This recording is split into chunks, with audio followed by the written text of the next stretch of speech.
Hey everyone, this is Symmetry, and it's been quite a while since I ever actually talked about Elsword, and it already has been 2 straight months ever since I decided to quit the game and all. But that doesn't mean that I actually want to take this opportunity just to, throw some videos out there that could be interesting for you guys, because you're the ones that made a whole lot of difference for my channel, and for that, I thank you for that. And now we can actually jump to the very point of this video that you might have clicked from the title and also the thumbnail that I created for you to see. And of course, although these things are already implemented into the game a very long time ago, but that doesn't mean we can actually talk about what would happen if the ad weapon and the Eltronoid gear were never introduced to Elsword in the first place. And of course, there's several topics that we can go over on what would happen in terms of the path that Elsword would have taken if those two weren't actually added in the first place. However, with a grain of salt, these ideas, our concept is basically my ideas if KOG decides to actually take this path rather than what they actually took today with these 2 weapons kind of breaking the game and all. And if you actually, of course, if you have any ideas behind the game and all, you can always just drop down a comment down below on your opinions. What would happen if they were to take that path that I'm proposing to you today if those 2 things were introduced into the game in the very first place. And of course, every game that we play, any MMORPGs or first-person shooters, there's always going to be these pinnacle weapons and armor that we're all going to be chasing for because, quote unquote, they're basically the best weapon, the best armor that everyone should be striving for. And of course, every game has that, and it gives us players the goal to strive after them. Of course, there's no exception for Elsword, but dating back towards the quote unquote golden age for Elsword, those pinnacle weapons and armors that most of us players strive for is actually either the secret dungeon gears that we usually like to strive for because of their pinnacle effects that affect how PvP and PvE works, and also the Henrier weapon and armor because they're also the pinnacle armor of all time with the solid stats, effects, and the amount of runs and time required in order to acquire the Henrier gear. And of course, both the Henrier gear and ST gear do kind of balance each other out because this actually allows the players to, they can grind for a specific armor that they want that actually suits to their playstyle. And of course, you can actually kind of customize between armors and all, but of course, if you actually want the full effect of the armor, you obviously have to go for the full set in order to take the full benefit of the armor. And back in the day, there's each of the secret dungeon armors cater to a specific effect that kind of suits to the players. So for example, for the Wally armor, those specific armor kind of suits focus on defense. So for instance, if you actually play Windseeker and you decide to create a super tanky Windseeker that can, tank a lot of things, they won't never die. And of course, if you actually go over the Wally set, you're basically going to be a living zombie that can't die in the battlefield no matter what. And of course, for Draconic set, that set actually specializes in critical damage, and if you actually want to go for those super big numbers out of your whole character, that set is actually for you. For the Altergia set, that actually specializes in MP regeneration, so if you actually are a fan of spamming a whole bunch of skill as much as possible, of course that set is going to be suited for you. And of course, we actually have the last set we have is called the Glitter Alchemist set, and of course that's actually one of the survival armors because if you actually are hit, you actually have a 15% chance of stealing HP around you, and it only goes up to 2 mobs, and that alone can actually, kind of makes it fun of surviving really high-end game contents. And by having the armor, you might actually able to survive majority of the attacks, but it won't pair as much as well as compared to the Wally armor. As Elsword gets new contents, the actual SD gear itself kind of gets updated too, just to keep up with the new contents. And of course, the effect itself kind of changes over time, but of course, the whole fun of it, of using it, is actually still remain the same. And people still go after it because of the fun of it and this is effects and all. Of course, you can actually think about it this way: since we actually received new towns after Linox, 2 new maps, or probably 3 if I can recall, because I haven't really played Elsword for such a long time. But you can actually imagine the new secret dungeon comes for those new maps, and imagine what type of effects they can actually have behind those gears. And this is where you can actually be creative on what type of effects that the specific gear would have. So if the the demon layer actually have these monsters, who knows, you might actually have a chance just to summon the monsters just to blow up and such, just like the Glitter Atheist gear, for instance. What I'm actually getting from this concept of continuously updating the SD gear is the fact that it actually allows the developers to create new ideas on what maps should be, like how the map should flow, what type of bosses mechanics should be implemented into this,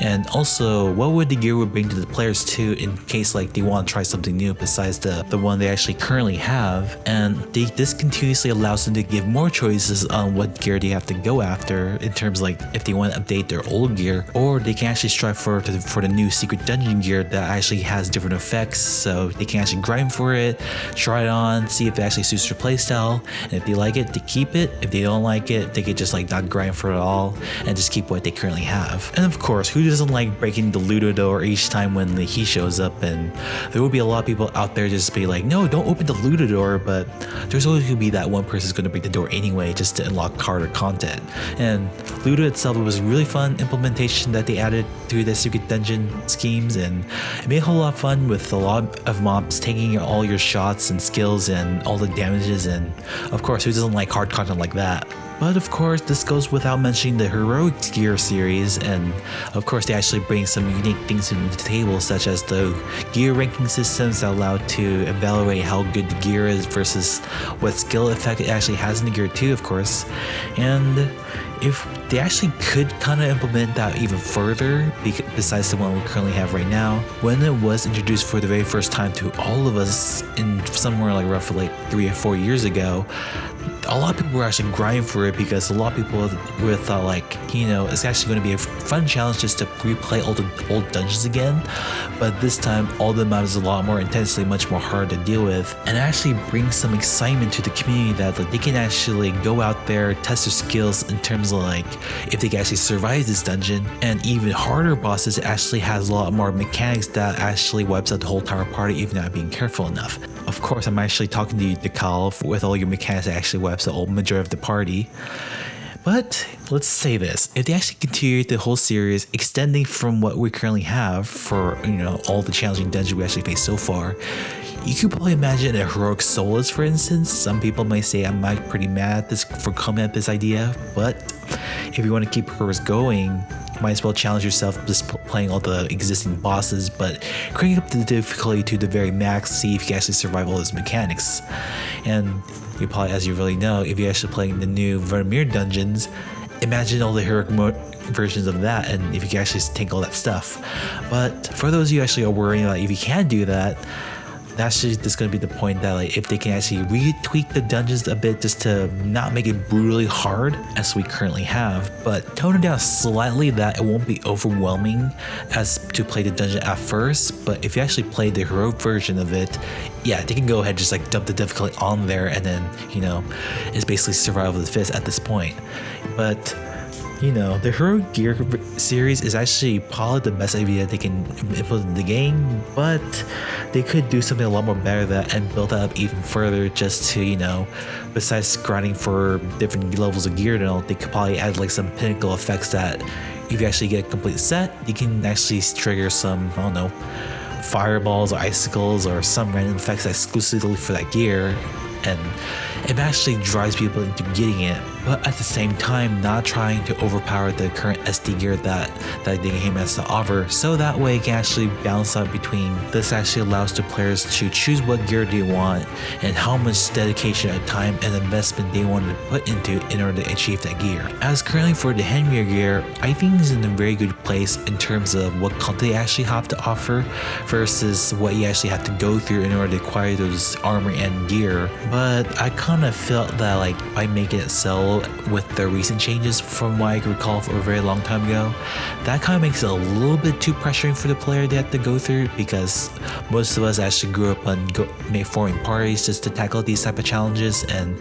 there's people out there that prefer playing solo, but there's actually those players actually prefer playing in parties or with a group so that they can actually make the most experience of playing with other players too, while at the same time carrying those for those hardcore players to actually want to challenge themselves to the extreme. And finally, we can actually talk about the raid weapons that most of you might actually have currently either fully completed or you still try to work on it but time ran out on you. The current raid weapon process is pretty solid as is because there's a lot of time they actually have to invest in order to acquire those weapons,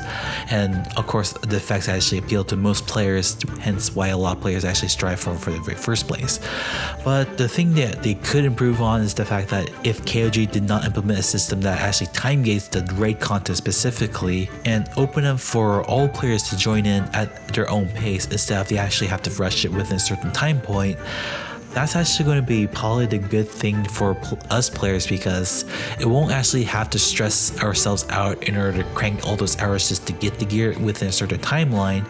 And for those of you actually still working on those gear before time ran out, this actually gives you the opportunity to finish that weapon and you can actually experience the full power of the raid weapons, and you actually get to have fun with it as you would for other players that actually could afford to do such a thing. For Drabaki, on the other hand,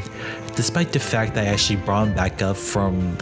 he's pretty stashed up away until they actually revamped recently with, somewhat currently matched with the storyline, I just totally felt like that KOG got really lazy and decided to just dump him on the spot with added new mechanics just to make things a lot harder for players, and they could kind of driven him even more further with in terms of his contents with the 3 different types of modes that you can actually face Drabaki with, similar to what we have for the previous raid bosses, and even him can offer the exclusive raid weapon too for his end. And obviously with this effect, he could probably be puking out of his mouth whenever you actually have a certain amount of chance of activating him and such. And you could probably imagine having a choice of between using Perkias, Ultron, or Drabaki weapons, but all of them, of course, they actually have the same stats but different effects, with Perkias puking up fire, Ultron puking lightning out of his mouth, I guess, and also Drabaki just puking venom or puke, I suppose, just to make things simple for us. Yeah, you can just imagine having those 3 raid weapons in your disposal, but you actually have choices in terms of stats or what effects you want to spice up your character and all.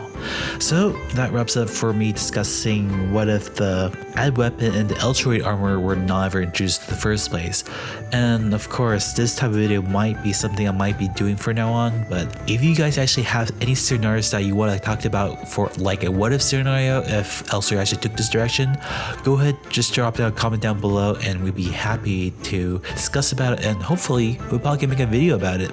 So that wraps up for today. This is scernio, and I hope you have a nice day.